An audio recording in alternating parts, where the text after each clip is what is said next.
Welcome. Thank you all for coming. It sure is a pleasure to be able to meet again like this. You know, it's been 3 years since we've sat together.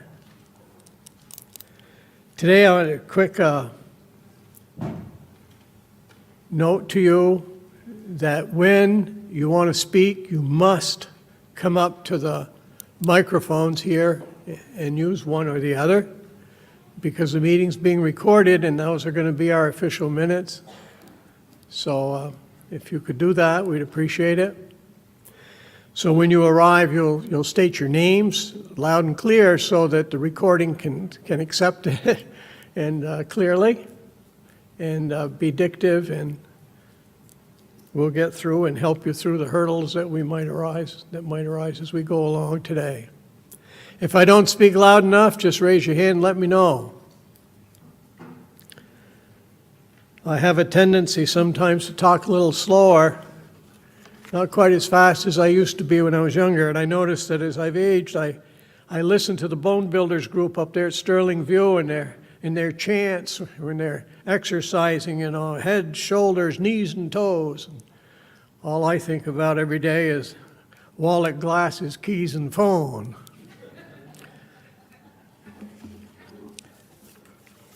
I'm sure most of you can relate as you've turned around, exiting your driveway to go back in the house to get one of those.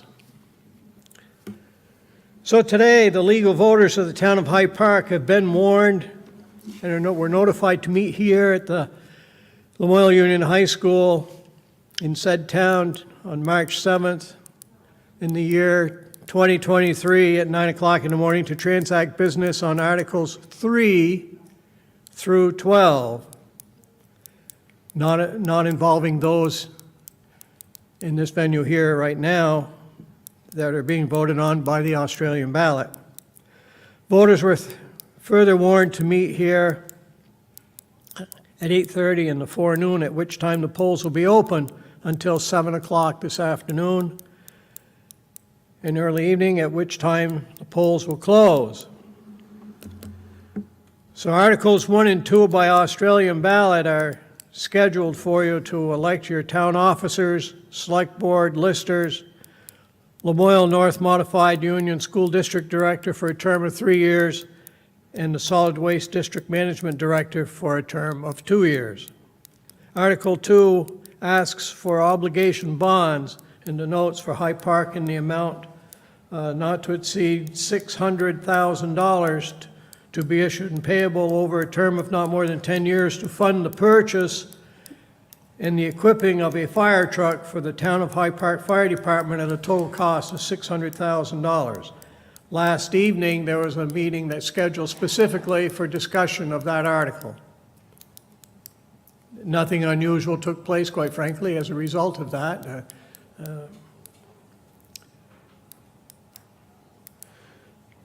So you may do that if you haven't already. You may vote during the meeting if you desire, or after.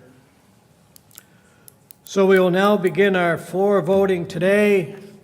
And the first order of business is to elect a moderator for a term of 1 year, and I'll turn this over now to Brian Shackett, the chair of the select board. Good morning, folks. Do we have any nominations for town monitor? I nominate Paul Neske. Second. I'll second. Thank you. Any other nominees? Would you repeat the name louder? Paul Neske? Thank you. Yep. Not hearing any? Any more discussion? No? Okay, motion to elect Paul Neske for town moderator. Call for a vote. Call for a vote. I so move. Great. Second? Okay. All in favor signify by saying aye. Aye. Opposed, abstaining? Welcome. Well, that was quite a contingency I had out there, wasn't it? I've got to rally my forces a bit better than that. You know, it used to be when I'd see an old person on the streets, and then I'd realize we all went to high school together. Put you in your place real quick. So in my place today is to do the same as we always expect a moderator to do, and that's to keep the peace. And I think today we're going to have a good order here to do that. And the next order of our business will be to elect a cemetery commissioner for a term of 5 years. Do I hear a nomination for that position? Please, Judy.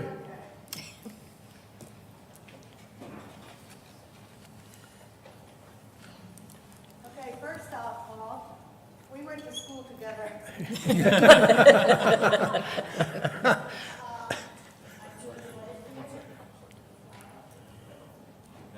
Thank you. I'm Judith Lampier, and I would like to nominate Christine Cooney to be a cemetery commissioner.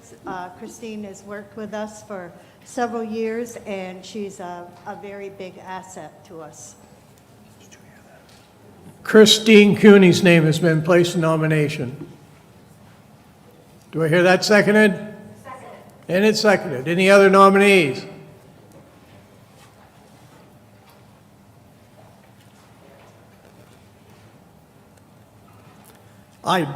Hearing none, I'd expect a motion that the nomination cease and the clerk cast one ballot in favor of the nominee. So moved. And seconded. All those in favor say aye. Aye. Opposed? We now have a new cemetery commissioner for a term of 5 years. We now need to elect a Lampier Memorial Library trustee for a term of 5 years. Do I hear a nomination?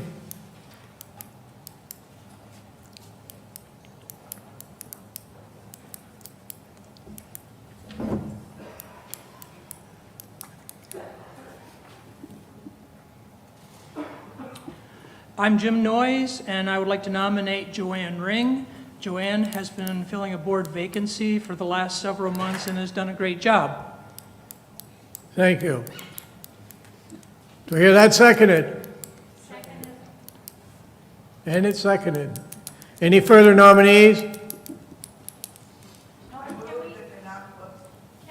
we just say an appreciation for Fran Alanavici, who was the position that we were trying to fill, I think? Well, of course we can. Let's give her a round of applause and thanks.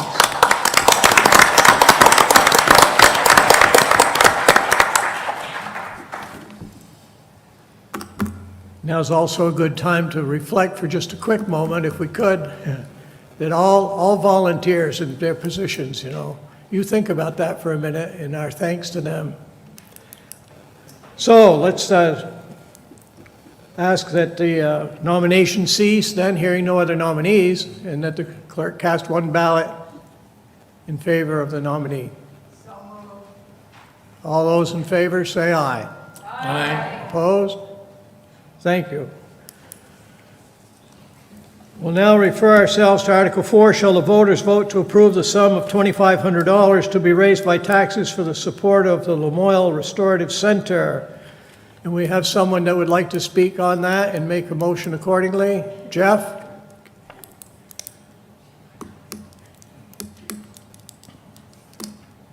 Good morning. I'm Jeff Beatty. I'm a resident of Hyde Park and a board member of Lamoille Restorative Center. Just would like to ask for your support of this article. The Lamoille Restorative Center has been in Hyde Park and working in this county for the past 40 years. I think most of you know us as the court diversion people, but we work in several general areas. One is school engagement, which was formerly known as truancy, working in the schools to help kids and their families, stay in school. The other area that we work closely in is jobs programs. that also help at-risk youth get jobs and keep jobs. These are our upstream programs that we know help folks, be productive members of our community and stay out of the criminal justice system. And then the third area is our criminal justice work, which is through pretrial services and things like court diversion. I would venture to guess that most of us have either a close family member or friend who has probably benefited from one of the programs that we serve over the years. Recently, former State's Attorney Joel Page endorsed our work, and he's a career prosecutor, so I think that speaks well for the work that we've done. So I appreciate your support of this article. Thank you. Thank you, Jeff. A quick note here to ourselves is that the only reason that this article appears here is because there was a change in the funding of the restorative center. You previously, in the past, had voted favorably funds for them. So this was a change in the amount of funds that's being requested. Any other discussion? I'd accept a motion on that. Jeff, you going to make a motion? I move to accept. We got a motion on the floor to accept, and it's seconded. Any further discussion? There being none, I'll call the question. All those in favor say aye. Aye. Opposed? You've adopted Article 4. Thank you. Article 5, shall the voters vote to approve the sum of $9,060 to be raised by taxes for the support of Lamoille Home Health and Hospice? Again, this particular article has been, for years, we've appropriated sums for them. There's a change here, and that's why the change in the manner and method of accumulating the dollars to be voted on has changed, and therefore it appears to you in this manner this year. Is there anyone here to speak for home health and hospice? We do.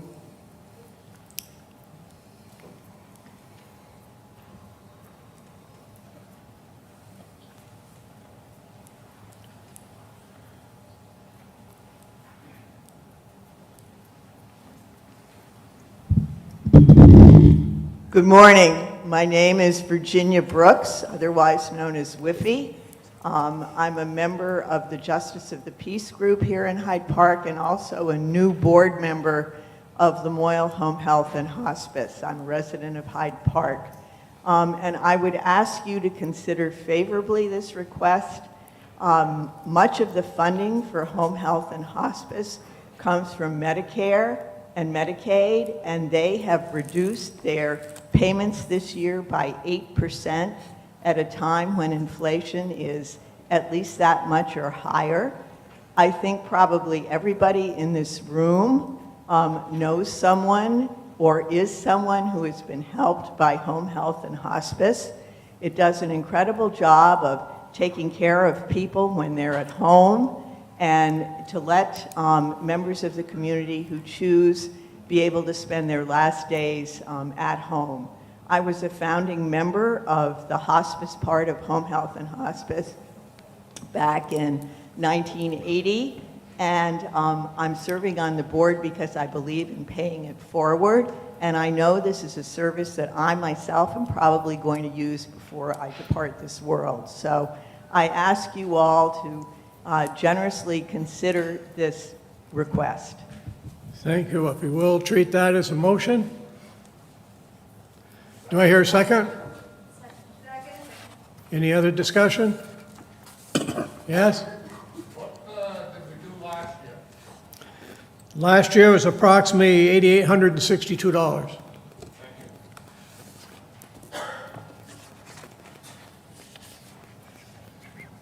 There being no further discussion, I move that the secretary cast, no, I'm not going to do that. It's not a vote. We're going to call for a vote. I'm sorry. All those in favor of the article say aye. Aye. Those opposed? Thank you. Article 6, shall the voters create a reserve fund for repairs, construction, and improvement of town community buildings, not including the library or highway buildings, to be under the control of the Select Board, with funding from donations, fees, grants, interest earned on investments or gifts, and an appropriation of $40,000 from the unassigned general fund balance. Matt? Yeah, so just so we educate people a little bit, basically we had an issue in our town this year where we had some flooding and we didn't have appropriate line item to service that. So we are asking the town to have a line item for such expense. So you're making a motion on that to approve that article? I'll make a motion. Thank you. So we have a motion on the floor to approve Article 6. Do I hear a second? And a second. Any further discussion? Yes. What are community buildings? Which ones are they? Deanna Judkins. she wants- It's the Guyon River Valley, which is in North Hyde Park, our town office itself, and then there's some miscellaneous It could be signs, signs and sheds. sheds and stuff to that effect. Not the town garage. Can I ask a question? You coming down to the microphone? Oh, yep. Thank you.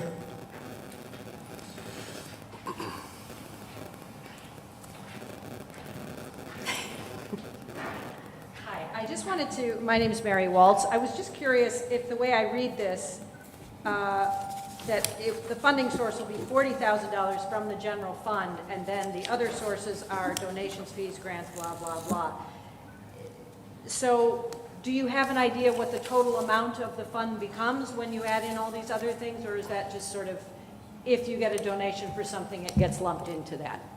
Okay, so it's not, no, you'd settle for 40. Yeah, I realize they can't hear me shaking my head, yes. That's right. Yeah, that's sort of standard language to put in because sometimes people say, and they want to give some money, so we need the ability to accept the money. So if anybody wants to donate money, please, we'll be glad to take it. Thank you very much. Anything else? Not seeing, yes, in the back. What benefit do we get out of these, Got a microphone down here.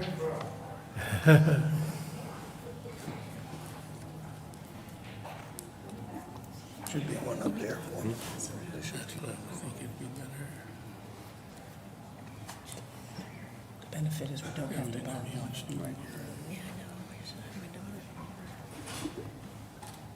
And your name, sir? Steve Morse?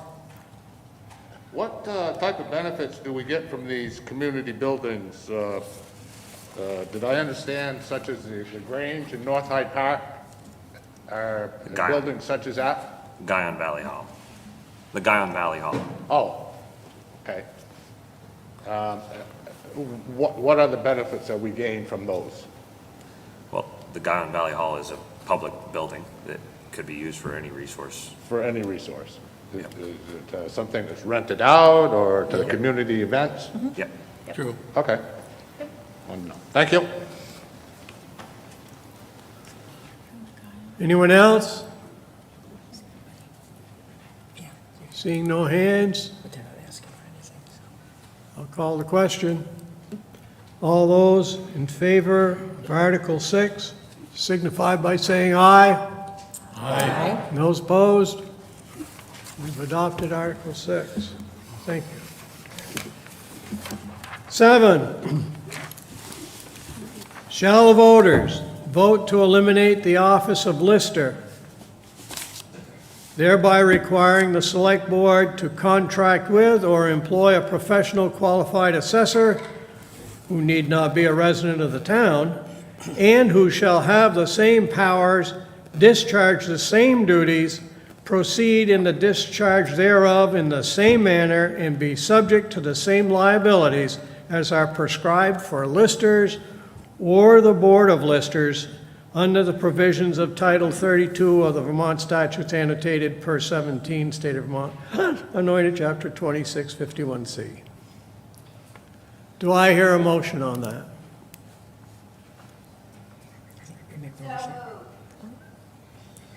We have a motion in favor of that article. Do I hear a second? And a second. Any discussion? Yes, Jack?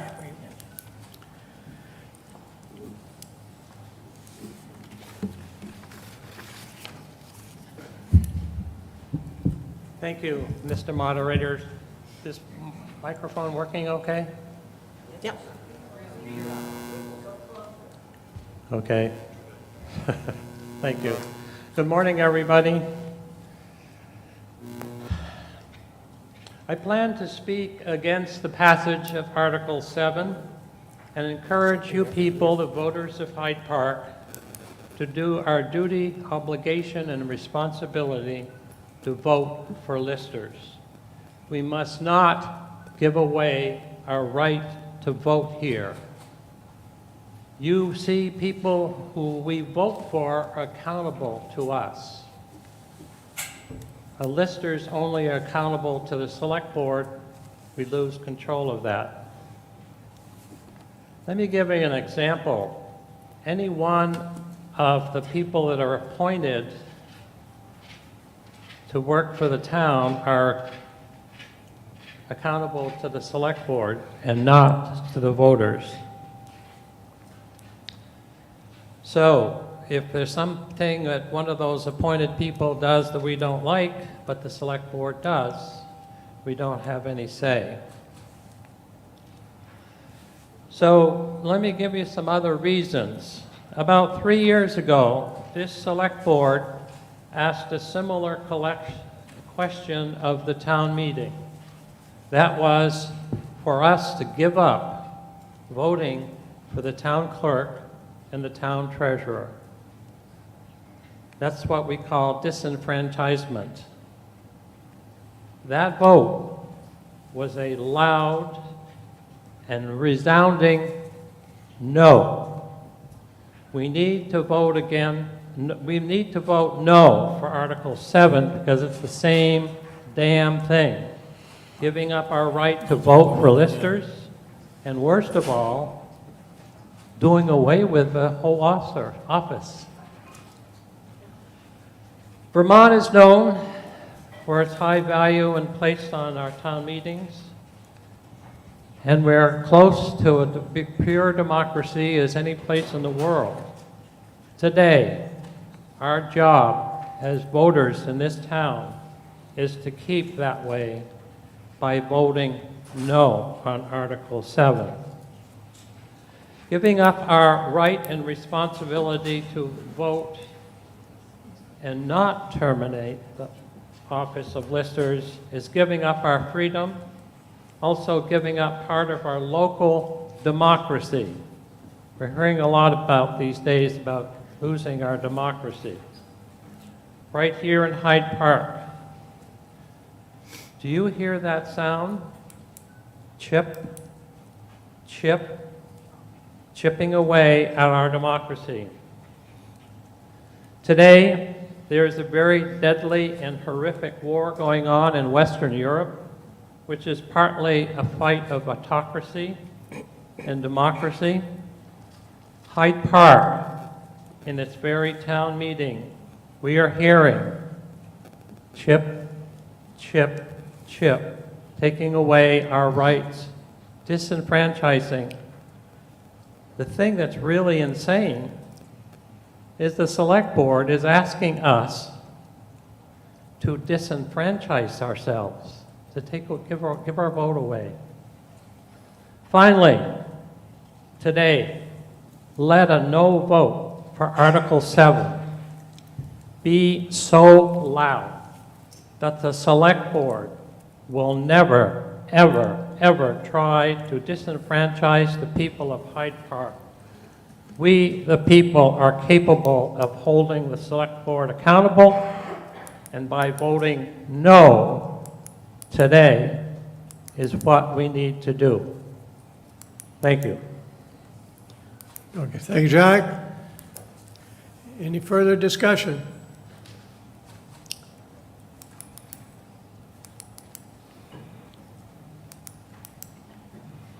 Hello, I'm Beth Carrier, and I'm not disagreeing with you, Jack. But the reality is, first of all, I was an appraiser in Lamoille County for almost 30 years. And I really thought I'd be a lister when I retired, which I am retired. But then there was a pandemic and different things. And so I've really kept an eyeball on this and how it works. And no one has applied to be lister. We haven't had any people wanting the job. And it's a requirement of the state for us to have someone keeping track of all this. And in the years, it's changed a little bit about who, we could vote for listers, but no one's running. I mean, and after a certain number of years, I believe, please tell me if I'm correct, we have to go to the other system, right? True. So it's sort of a moot point if we don't have people to run. So I looked into it, but I don't want to sit behind a computer. If I'm going to sit on a computer as much as I did for my other job, I'm going to get that pay. So what I'm proposing to do, and I don't know that I'll get hired, but after long conversations, I would like to be an assistant assessor, which I would have to go before the select board and get voted in. I'm not sure they'll vote me in, but anyway, because that way we would still be in the other system, which we're going to get stuck with anyway, really, and it would give people a local voice because I would have a voice.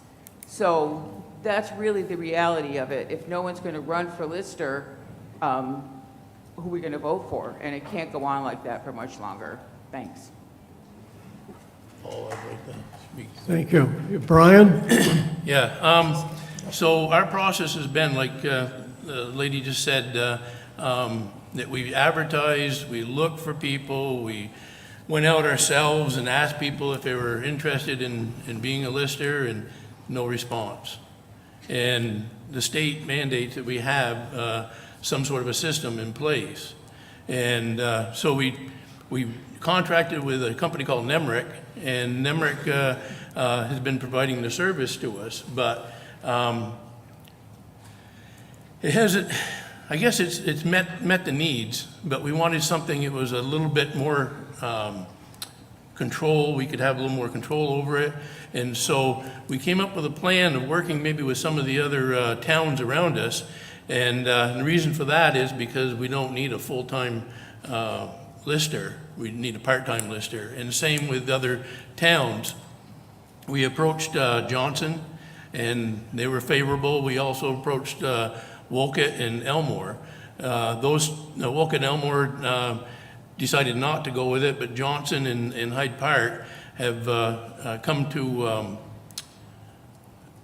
an agreement that we would hire somebody, if it's approved, to come in and do the job for us and saving us hopefully some money from what we're paying out to a corporation. And it's about the next best thing we can do other than actually having somebody volunteer as a lister. So that's where we're at with the whole thing. So it's been a lot of legwork, a lot of concerns, a lot of meetings and stuff like that. Ron Rajensky's put a lot of time into that to try to formulate it so that we'd have something and meet the needs that the state is imposing on us. Plus the listers are also being mandated by the state on different things that have to be done. And so not only are you volunteering to do the work, you're also having to go and take classes constantly to do the work and stay on top of what the state's requiring. So that's it. Thank you, Brian. You're welcome. I'm Matt Reed. I'm the last standing lister here in Hyde Park. Sadly, I took on the job as Julie was leaving and COVID happened, so it was a little difficult. So we went quickly into the assessor process because of my lack of capabilities to carry out the job because of all the requirements for the state. And Brian is right. I'm not advocating that we get rid of position of listers, because if we get rid of it, then we can never get it back without going through the select board process and warning at town meeting. But as it is, not getting rid of it, we still have to, by state law, do the same thing we were doing before. Appoint an assessor or hire the employee. Now Beth wants to be an assistant assessor. I technically am because I was appointed. So I go to the hearings, anybody that has an abatement hearing and stuff like that, I listen in on those, and I also can visit sites. So if our contracted person or whatever doesn't feel safe going to deal with a hostile landowner or can't get access to a property, being a local person, I can do that. Plus, I'm technically at that point a town employee, so I can actually go to the property and represent the town and escort the assessor or whatever we need to do. So Beth, it still works out, and that, again, we're appointed by the select board, but then we're also still part of the town, even though we're not listers voted by the town. Thank you, Matt. Thank you, Matt. Thank you. Deanna?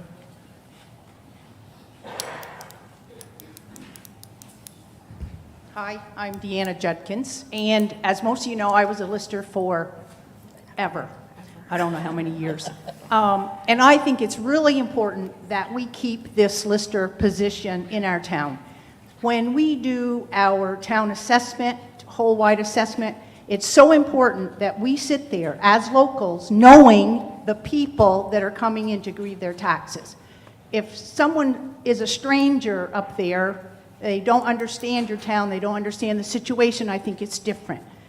And I think if Beth is willing to come on board as a lister, I would step back up. We have Matt, and we have another lady in the back, Leslie Rollins. So we are interested, and I really hope you vote no on this article.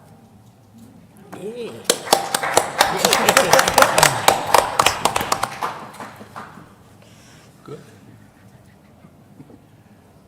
Anything further? Jack?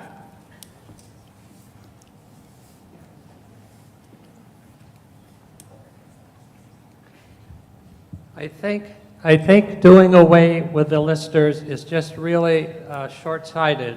Part of the thing, we already have people that are stepping up that are interested in doing this job, and I think if we do away with the lister's office, it goes away.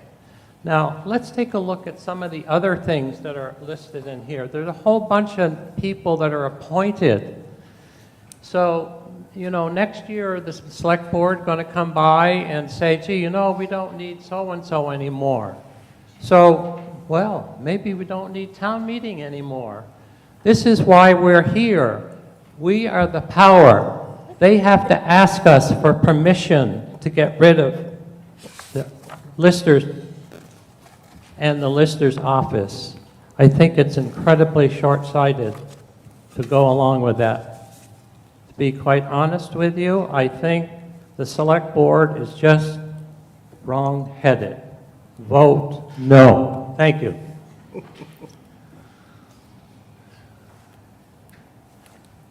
Any- Wait, I have one thing I just can't. Here we go.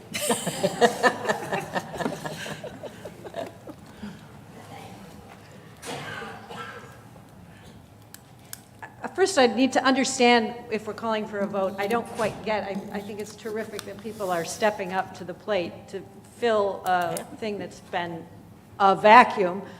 So that's great. Does that mean they would be appointed here so we knew that was happening and then we vote not to do that? So that's my question.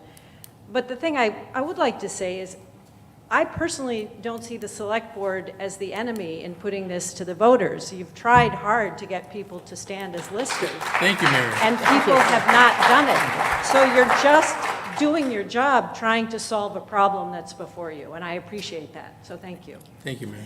Can I make, I think the irony in this, and it's great, Jack, that you've said it, that if we hadn't put this on the warning, we wouldn't have had this conversation, and we wouldn't have had people step up and volunteer. So, yay! I move we call the question. Motion to call the question?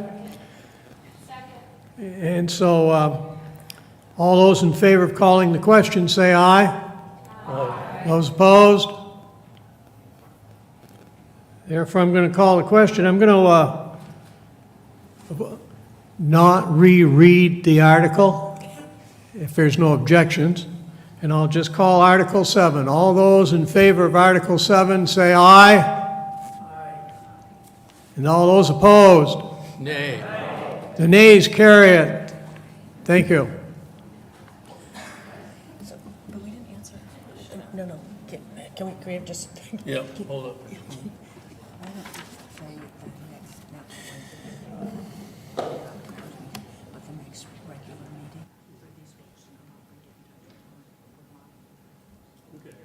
So, yeah, our next scheduled meeting, those people that are interested in the lister position and helping out, please attend that meeting. And you can, if you're not sure, call the town office and we'll get you scheduled in there for that meeting. So, and thank you very much for stepping up. We really, really do appreciate it, and we do want the best for the town. That's why every one of us are here.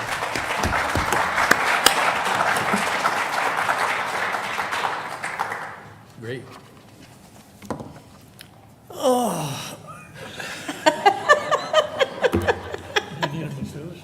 Well, it's a great day. You know, I was just looking at this little note I made. This happens to me every now and then where I reflect on my position. And like my reflection usually follows like this. I came, I saw, I forgot what I was doing. I retraced my steps. I got lost on my way back, and now I have no idea what's going on. This is a great turn of events that we've just had today. Democracy at its best in a small community. This is wonderful. I thank everybody for participating, including all of us who voted, of course. Thank you very much. So we'll proceed now with Article 8. Shall the voters appropriate $50,000 of the unassigned general fund balance to the Stormwater Capital Reserve Fund? Susan? Yes, sir. This is, and I'd, for all of you that have a copy of the town report, if you turn to page 17, and you'll see the various reserve funds that we have. This practice of setting up reserve funds started some time ago, and way back when we were in high school. When projects were done in town and you got state or federal money, you used to be able to do an in-kind match. And so that meant the time and machinery and everything that a town put in was counted towards your financial match. That has pretty much disappeared, and when you get state and federal funds these days, they require you to put up a cash percentage of it. Some of them are FEMA because we do a lot of things right. We can get down to only doing a couple of percentage cash match, but most projects that come in, you need to do a 20 to 25% cash match for the projects. So, and again, on 17, you'll see we have over the years, a lot of years, we have set up these variety of different reserve funds. And this one, we've signed more and more projects are coming underneath stormwater and dealing with stormwater issues. And what we used to do is we used to take, if it was a stormwater project, we'd take it out of the highway fund. Well, the highway fund really can't afford to do that anymore. And so we have decided that we'd like to set up a separate reserve cash fund so that we have projects that come under this can be used. Let's see, things, it's time for us to do another flood study of the town for FEMA. That's a $100,000 project. We've got to put up $25,000 for that. We have a flood buyout project that we need to put in money for that. There are big projects coming down the road. They're over at 10 Bends and at 10 Bends Brewery. Those culverts are due to be replaced dealing with stormwater, and we're going to have to come up with a 25% match for that. So it's, again, if you look at these funds, you see we slowly but surely build up some cash in those, so when a project comes due, we have the money to go forward with the project. We don't have to delay the project. More importantly, we don't have to borrow money from the bank to be able to go forward with the project. So that's why we're beginning establishing this fund with $50,000. And I just, in terms of education, would add, and I wanted you to see on page 17, with our new finance person, because as you, in the bank, we are a very fortunate community because of this kind of budgeting for a long time. When something happens, we don't have to borrow money to pay our bills, which saves us money in the long term. But what we have done in this past year is, having this amount of money, we now have a financial plan that takes it and breaks it down into various CDs, and it's invested, so that we are now actually earning money with the money that we have, instead of it just sitting in the savings account or sitting in the checking account. So we're actually, I think, I'm looking at Ron, I think this coming year we're expected to earn $10,000. Yeah, to earn $10,000 on our money, so it's putting that money to work for us, for taxpayers as well. I'm not going to argue. Good. I'm Matt Reed again, and I do surveying and some septic engineering, and I wanted to explain a little bit about stormwater, as it might be new to some people here, may have heard about it, but we went from being able to change a culvert in the town, and say it was a 16-inch culvert that's 35 feet long. We went from being able to do that to now having to have engineering services to calculate the stormwater or the effects of the silt or the erosion, or if the culvert was big enough, and there has to do with the land above and below the culvert has changed. So if it was forest land and it's now someone's lawn, that culvert might have to be a different size. So what we used to be able to fund under the highway department, saying, oh, we just need to change these culverts as they rust through or they're damaged or whatnot. We can't just do that anymore because of the state requirement. And maybe it hasn't affected anybody here yet, but go try to build a new project or a new house and you hit a half an acre of change in that landscape, and you might spend $10,000 to $20,000 on stormwater engineering now to build a house in parts of Vermont because of the new state rules. And that's what we're running into here, is a bigger culvert sometimes can actually have a whole lot more engineering going into that. And then there's other projects too, like where we dump the snow and do whatever. But it is, it's a state mandate that's really affected all the small towns to have to deal with stormwater, so we don't silt up the rivers or Lake Champlain or whatever they think we're doing. So, and then everybody's projects around these culverts affect the town culverts, even though it might be not noticeable, but a 100-year flood or whatever is where it becomes a big deal. Thank you. Thanks, Matt. Thank you, Matt. Any other discussion? There being none, I'll call the question. All those in favor of Article 8 as written signify by saying aye. Aye. Opposed? We've adopted Article 8. Article 9, shall the voters approve, in addition to any other appropriations approved in prior articles, a total general fund expenditure amount for the period July 1, 2023 to June 30, 2024 of $3,089,000, of which $2,648,700 shall be raised by property taxes and $440,300 by non-property tax revenue. Do I hear a motion, Brian? So moved. Do I hear a second? Second. Any discussion? There being none, I'm going to call the question. All those in favor of Article 9 signify by saying aye. Aye. Those opposed?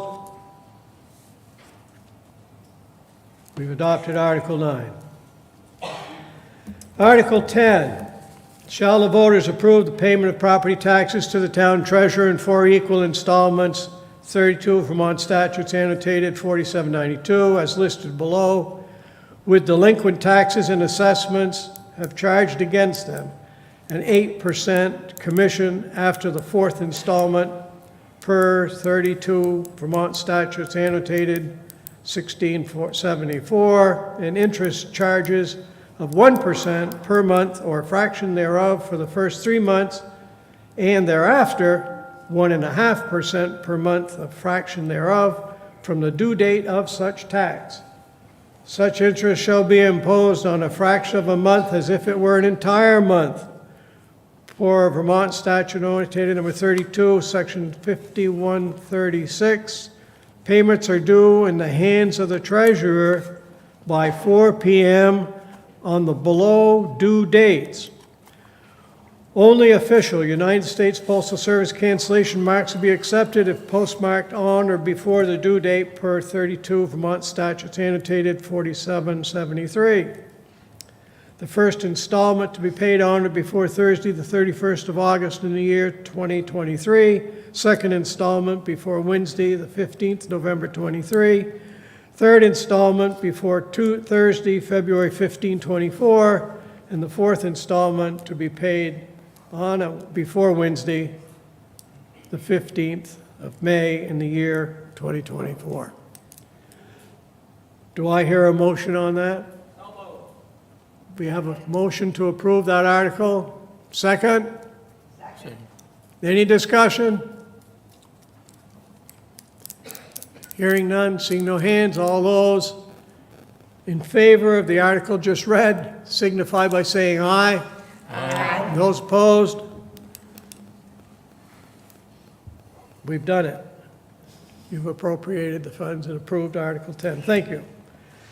Now, Article 11. To transact any other business that may legally come before the meeting. We have, I'm not sure this is legal, but it's kind, so. So I'm here representing the Hyde Park Community Circle, and I want to thank you all for supporting us. We have 4 events that we do during the year, and we're back to our spring event, which I'm inviting you all to. That's what I'm doing. It's Think Spring Puppets and Plants. It's this Saturday from 10 to noon at the Hyde Park Elementary School. It's a free, family-friendly event. There's a puppet show. The kids get to make plant plants. There's crafts. There's face painting. There's refreshments. So come and join us. Thanks so much. Oh, and if you want to help join Hyde Park Community Circle, contact me or one of the people that you will see in the town report. We'd love to have your help. Thank you very much. thank you.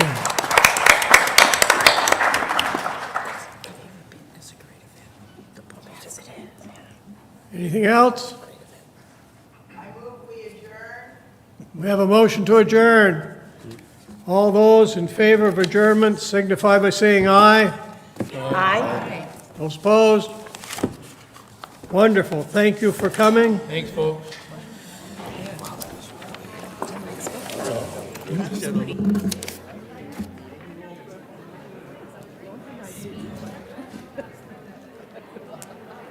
I did not hear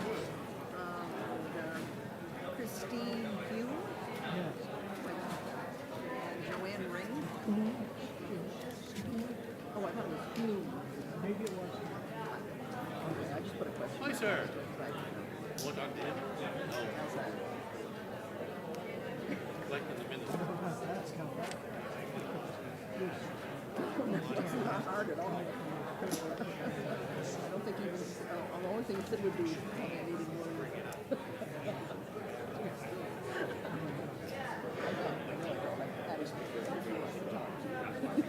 Jackie.